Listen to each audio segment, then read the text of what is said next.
There are a lot of white cross-dressers out there who love black dick. This is a really funny, predictable thing to come out. I expect for white supremacists to be particularly into black dick. It's not even remotely shocking to me. Name a better fucking pair, honestly. I don't think white supremacists sit around and think about anything more than black dick. I'm sure you guys have heard of this guy, Chud the Builder, for those of you guys who are lucky enough not to know anything about him. Chud the Builder is basically a talentless hack who goes around calling black people the N-word. And when those black people predictably get upset, he yells, "Oh, you're chimping out, you're chimping out." And the whole idea is he's supposed to try to make this point about the N-word and about how much control the N-word has over black people. And this, of course, has led to him shooting somebody. And it looks like he's going to be in jail for quite some time because of it. So apparently Chud the Builder, like a large segment of men who identify as heterosexual, is into pegging. And he actually ran into a black woman who used to peg him, who has since come out and shared more about her personal relationship with him. With any other person, I'd be like, wow, this is kind of progressive. But with this guy, it was more like, oh no, this is predictable. That's what I would have imagined he'd be into. Shout out to Carlos King, who had this clip in one of his videos. I could not find it for the life of me.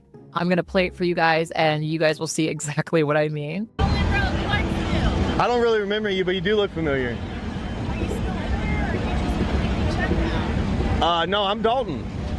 I've always been Dalton, but I am a chud. Right, but you're not my Dalton. You used to come to my house, I fed you. Yeah, you were cool as shit. I don't remember you that much, but I do remember I know you. See, we got roots. Hey, you scared me a little bit when you came up like that. You helped me when you were following Liver King. But before you were following Liver King, you used to sell me weed. I fed you before. It's been a long time. Well, I healed your stomach by teaching you how to eat real food. Yes, yes. So that's What was your why name again? I'm Lana, but that's Lana. why I'm confused what happened to you. Because you're not racist, I know that. I'm dead at like, there's this white girl right behind her, and she was like, let's like, she's killing me. She's so funny. Oh my God. So you can see they obviously recognize each other. Like, they obviously know each other. So keep that in mind for what is to come. But that's Lana. why I'm confused what happened to you. Because you're not racist, I know that. I fed you. But so you believe in freedom of speech? I do. So I should be allowed to say it too, right? Right, but you Then also that's the have only to point. understand That's it. People don't have emotional intelligence. They can't. Is that my fault? But listen, you gotta be careful because It's just a lot. There have been some videos and pictures of Chud the Builder that have come out where he is cross-dressed. Yep. In fact, let's find them. He's a cross-dresser. Not that there's anything wrong with that. Not that there's anything wrong with that. Some of my best friends are cross-dressers. We think cross-dressing over here is a neutral thing. Check out the article that I wrote in my website, blackeinthecity.com, about Brian Nome. I'll put that in the link below. Wait, this is the picture that's been going viral. It's of him in a fairy costume. There's also one of him in a little blonde 32 piece. It's a lot. I'm just going to tell you what I know. There are a lot of white cross-dressers out there who love black dick. That's all I know. That's what I know. And sometimes these cross-dressers who are particularly into a Black New World Order, as they call it, they like angering black men. It is like a sexual thrill for them because they kind of want black men to be aggressive towards them, right? I've talked about before how for a lot of white men, especially, not that white men are the only people who cross-dress, but if you look up any cross-dressing shit, you will pretty quickly find racist, like BBC porn bullshit, right? You'll see a lot of that stuff where the more submissive towards a black man they are, the more feminized they will become, right? Like, it's not surprising to me that this particular type of guy would get pegged by a black woman specifically, right? Now, there are some people that are saying that she's transgender, and I'm pretty sure she said that she pegged him. And I'm not saying that trans women can't describe topping men as pegging, but typically pegging is a term used for someone who straps a harness on with a piece attached to it, and they do the pegging, so to speak, right? It's not usually a term used for that. I'm going to be honest, I'm going to watch some of these videos, but I don't think that she's trans. But I think what she means is she has a big dildo that she straps on and pegs men with, right? And for people who don't understand this, I get that this is a thing people are making fun of, but a lot of straight men are into getting pegged. And you know what? If you are a straight man, after sitting under the shower for a bit, stick a finger up there. Do it. Do it, bitch. Do it. See, this is why people think I'm a dom. This is why people think I'm a dom. Shout out to the t-shirt in my store. I'm not a dom, just a goth. I think that if you are a man, even if you don't have any curiosity with phallus, feel up there. Feel, it might not be for you, and that's a totally fine thing, but it is a really common thing. It's really common. And a lot of men that are into being pegged are not at all into men. They're not. Now, some of them are. Some of them will say, well, I do like getting pegged and I want to maybe get some response from how good I'm taking the pegging, right? Sometimes that will bring them towards being with a person with a natal penis, right? But that's not often the case. A lot of times men like being pegged and they explicitly like being pegged by a cis woman. And that's a very common, I'm going to be frank with you, normal thing. I know it's not what you might want to hear while you were sitting down and eating dinner, but it is what it is. It's a common thing. And I wish sometimes that men understood how common it was, because I've been in conversations where these dudes are laughing at some dude wanting to get pegged. And I know both of y'all want to get pegged, because I'm the sort of person who will openly talk about how I like bisexual men. And that's when you get these guys who will be like, well, I like things at my butt, but they'll whisper it to you. And a lot of these guys don't know that I'm trans. And now I know I can't tell them because they'll get a little bit too excited. Right? It is so common. It is so common. And it doesn't mean they like men, and it doesn't mean they like trans women, right? It's not impossible, but I feel the need to say that because I myself, as a trans woman, especially within the kink world, I've had that confusion where I've thought that men who were into being pegged might be interested in transgender women, even if I'm not sexually compatible with them in that particular way. And I found that that's not the case, that it's a completely separate thing for the vast majority of people who are into that. Frankly, look, that's kind of the case with lesbians already. I know this confuses a lot of people, but just because lesbians like getting the strap does not mean that they like penis. It feels good up there. That's a good shape for it. And it is what it is, right? It's similar for a lot of straight men. And I guess people don't want to see it that way because people really do view the presence of the phallus as the thing that corrupts a person's sexuality. I get it, but it's such a regressive way of looking at things, in my opinion. Because at the end of the day, you got buttons up there for a reason. Push them, And, Chud the Builder got his pushed in. And who knows? Maybe more to come. Who knows? Hoping not. For his sake. But anyway, let's watch this other video. Carlos King already went on and added the other video to his video. So I'm going to play this video and give you guys my reaction to it. It's literally in my bio. I'm only bringing this up because Chud the Builder's cameraman put our conversation on YouTube. Now millions of people know what I look like fresh off work. Great. In the caption, it said that Black woman who used to mid and get raw dogged by Chud the Builder. Well, he's not lying. I already told y'all we used to film Piece of Self. And we did raw dog a lot. Me, him, and my ex-wife. I am a professional pegger. It is no secret that I perform prostate massages, if you will, for men. I've been doing it for a very long time now. Most of my clientele is white men. We signed NDA agreements. I talk about me pegging all the time, but I never tell you names because discretion is key. Confidentiality is why my client list is so long. But Chud mentioned it first. I think that he said it the way he said it because the white supremacists were probably like, you used to hang out with a Black girl, shame on you. And they had to make it sound good. So me talking about this is what my brand is about. Let's expose it. So yeah, it's pretty bitch with a big. I have known Dalton since 2015. He was a little chubbier then. His cheeks used to clap in such the cutest way. Now Chud, he doesn't even have a little chubby butt no more, so I probably wouldn't again. But I'm wondering, did you bring that up because you want to send the block? When I him, he was a virgin, and I'm having a hunch that you probably hasn't sent me and my clay. We can start small, buddy. I got you, but you don't have to rap. If you're gonna say that, we say the whole truth, okay? Why do I pay? Because it's a hustle and it helps me get through college. I'm still in college. I will forever be a top because I had a surgery 3 years ago. The doctor up and shot me. Yeah. You don't believe me? The link is in the bio. I have been this way my whole life. My ex-girlfriend can vouch for me. I am a top. I men and I women with my bisexual but gay.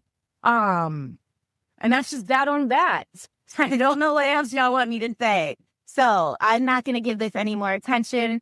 Today is Sunday. Happy Mother's Day. I'm not bringing this into next week. Stop asking me, where can you find Chud? He's on Broadway. The same way I found him, you can go find him too. How did you feel when you initially saw him doing what he was doing? I was in disbelief because that wasn't my Dalton. That wasn't the guy I used to kick it with. That wasn't the guy that I looked like. Is this? So I couldn't believe it. It's like he's dressed up as a cowboy. He's saying that he's doing that. I could not accept that. So I took it upon myself to go and find him. I literally prayed when I saw the video because I had a feeling either someone's going to end up in jail or somebody was going to die. And I didn't want him to hurt nobody or get hurt. He posted our conversation when I walked up on him on Broadway. I never thought he would have posted it because I'm a woman of color. So why would he want...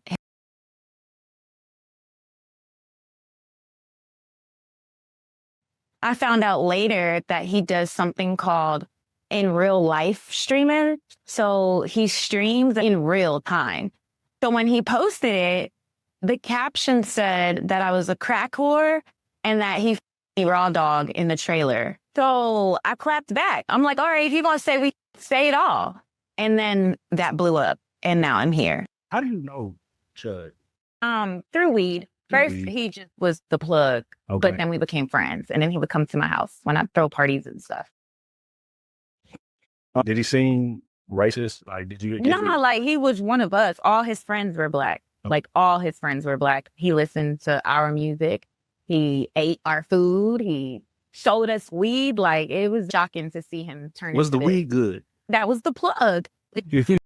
Best weed in Clarksville. All the college kids went to him. When you learned what he was doing online, his content, what was your initial reaction? I was in a state of denial. I couldn't believe what I was watching. I was at work. I do security. My homegirl was like, hey, you saw this? I'm like, don't tell me something else. So she's showing me I'm going down the rabbit hole. And I'm like, what happened to him? We remained friends all throughout my life, even when I moved away from Clarksville. The last time we spoke to each other was in 2022. And the only reason why we stopped talking to each other was because my brother had got murdered and I kind of spiraled a bit. So I fell off the face of the planet for a while.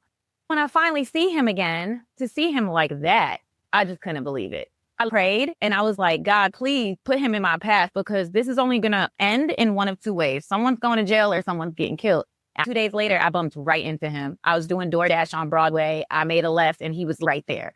And I had to take a moment. I got out the car and that's when I approached him and tried to figure out what happened. So you've had a chance to look back and see. See, and it's funny because it sounds like without clout, without all this other shit, Dalton was a decent person, at least in her experience. I have to be really honest with you guys. I think that the whole Chud the Builder thing is kind of funny because it's a microcosm of a lot of stuff. Personally, I've always found it to be bottom of the barrel, low-hanging fruit, boring for white people to be so fascinated with the N-word. At 35, I grew up in a predominantly non-Black community. I grew up in a predominantly Chinese and Korean community, but my parents put me very, very, very, very, very deep into the culty evangelical church, which was predominantly white. And I remember being around these white kids in the context of church and Christian private school. And they would be sitting around trying to find a fun, complex way to call me the N-word, right? And it was always a situation where I just shouldn't react. I shouldn't react to it, right? And I got to be honest, like, it's not ever been offensive to me. It's more been annoying to me that people are so fixated on it.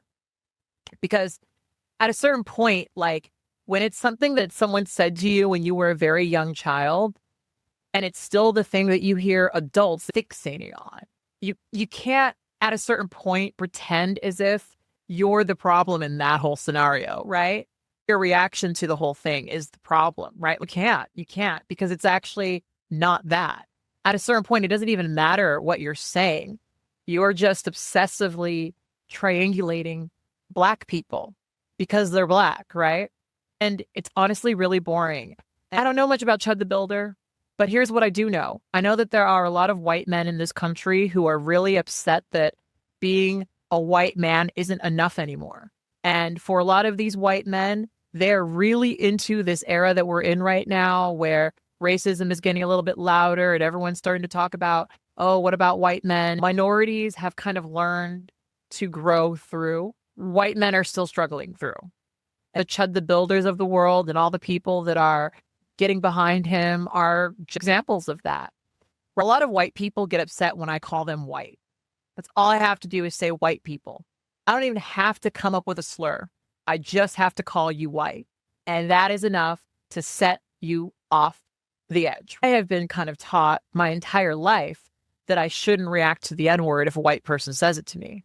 The N-word, which is a slur, a very violent one. I've been taught not to respond to violent slurs, while white people have been taught to recognize their own race, but they've been taught that making a distinction, distinguishing them in a way that others them, as if to say you are separate from me, or we don't share commonality, or you and I are at least having a different experience, that is enough to set them over the edge. I think that's a microcosm of the way that privilege allows a lot of white people to not have thick skin. It babies you. When you look at white billionaires, you notice that regardless of how old they are, they're all trying to seem like little boys. And it's because that's what this whole thing does. That's what white supremacy does. It justifies this idea of arrested development, that you don't really ever need to grow up. You should just keep doing all that stupid shit you want to fucking do because you want to do it. Some people have to learn how to survive through the oppression that's been set out in front of them. And a lot of white men, because they haven't had to, don't know how to do that. And they're floundering in a situation where other people have more options, where women have the ability to go get educations, and you have to be more than just a white man to be a potentially good father, right? It's fascinating to me the way that a lot of people have not recognized that when you have to overcome obstacles, that creates an ingenuity within you, a stick-to-itiveness about you that makes it so that you're able to overcome stuff in ways that those who haven't had to do that will struggle to do, right? That's just kind of what I'm seeing, right? Chud the Builder, all he does is walk around and call people the N-word. It is the most simplistic thing you can possibly do. And because it's easy, because it angers people and causes controversy, he makes a lot of money doing it, right? Chud the Builder gets funding from a lot of people. There are people right now pulling money together to get him out of jail. Other basic, boring white people trying to pool money together to get his ass out of jail, you know? And it is one of those things that I think is just so indicative of the state of white men, because it just says that you literally, like, you can't do anything new. That's the thing that gets me, right? Why is it that Chud the Builder is still able to amass an audience using the same immature playground bullshit things that were said to me when I was a child? Like, at a certain point, we have to acknowledge that it's immaturity and it's not impressive or threatening or upsetting, really. It's annoying and predictable. And that's the thing that disappoints me the most. It's so annoying and so fucking predictable. And I wish it wasn't. I wish I could say that white folks have come up with more unique insults, but they still haven't let go of the basic, we was kings. It's tired. It's not offensive, really. Yes, you're going to get people that are going to react. Yeah, because you're being disrespectful to their face, right? You're going to get people who react. And what I thought was really funny, Chud the Builder's whole situation is such a good example of this, right? He went up to a black man. He pursued that black man, took out a gun and shot him, and then thought that he would be able to get away with that because it's self-defense, right? But that's not how that works, right? Like, you pursued a person. You, at that point, put him in a situation where he had to defend himself. But like, when you have white supremacy in your brain, when you have the illness of supremacy in your brain, you don't even need to like look at the rules or know how things work. You just have to trust that it'll all work out for you because you're a white dude. you know, and it really is arrested development. It's an inferiority complex for white men to get so much in this world and still feel compelled to do this, I think says a lot. I think white men aren't recognizing that the way they're conducting themselves right now, like these particular, you know, because it's not all white people, but this particular brand of white person, right? The way they're conducting themselves right now is it doesn't look strong. It does not look strong. It looks everything but strong. I look at these looks maxers and it's like, oh, so all you guys are doing is sitting around and wanting to be granted social benefit because you're white and you've got a certain bone structure. So none of that meritocracy bullshit then, huh? Just being born a certain way and having a certain bone structure. The cards are being shown is what I'm trying to say. You can't pretend that we live in this great meritocracy when in all reality, you just want to be privileged because you are a white person. You want to be privileged because you're a white person. And you want to be able to walk around acting however the fuck you want, and no one gets to say or do anything to you. And that's just not a way to act, you know? And it demonstrates an immature thought process. But anyway, back to pegging. This is a really funny, predictable thing to come out. I expect for white supremacists to be particularly into black dick. It's not even remotely shocking to me. Name a better fucking pair, honestly. I don't think white supremacists sit around and think about anything more than black dick. I would be shocked if I found out that they were even finding time to think about white dick. I don't even think they think about their own. Anyway, I did think that this was kind of a funny little story, and I'm curious to hear from especially the sex workers in my audience what your experience is with clients like this. I love what she said in the video about how the privacy that she has with her clients is very important. And the thing is, I get that people don't like this. I get that this is not a thing that you were into, but her knowing how to hit the prostate, that is like a big deal. It's a big deal. For people who are really into it, that's a big deal, right? She's providing a service, right? She's doing a thing that most people cannot figure out how to do overnight. Just letting you know. So it's a thing, and it makes sense to me that she would be known for the thing if she's good at the thing. Clearly it was good because he remembered. The moment she walked up to him, she was like, oh, that's the girl who pegged me. She changed my life. She found my special button. I just know that that's what happened. There's nothing wrong with getting pegged. It is a completely morally neutral thing. I just think that racists should probably get pegged the least. If I was going to come close to kink shaming in this video, I think racist should be pegged slightly less frequently than everyone else. That is my political stance, and you should vote for me this election. Anyway, I think that's all I had to say in this particular video. This hoodie, do you guys like this hoodie? Do you guys think it's fly? Do you think it's like fashionable or whatever? You can find it in my store, katblaque.store. We've got a lot of things. Here's a very relevant patch for you guys. We got patches in the store. We got patches with my quote in the store. Ain't that cool? We got a lot of really cool stuff in the store. And right now there is a sale going on for Pride. You can get free shipping with the code CATPRIDE at checkout. By the time you guys see this video, you should probably see that I've released my Pride collection. I'm so excited to bring you guys some really cute Pride gear, and I hope that you will wear some this Pride season. I'd love to see you in it. Please tag me on social media. Let me know what you guys think of the items. I cannot wait to see you in some of the things that I've designed. I think it's so cool that I've taken this little sketch and I've turned it into so many different things. But anyway, I'll talk to you guys next time. I want you to stay hot and introspective, and as per usual, always remember and never forget, you are beautiful and you are loved. Bye.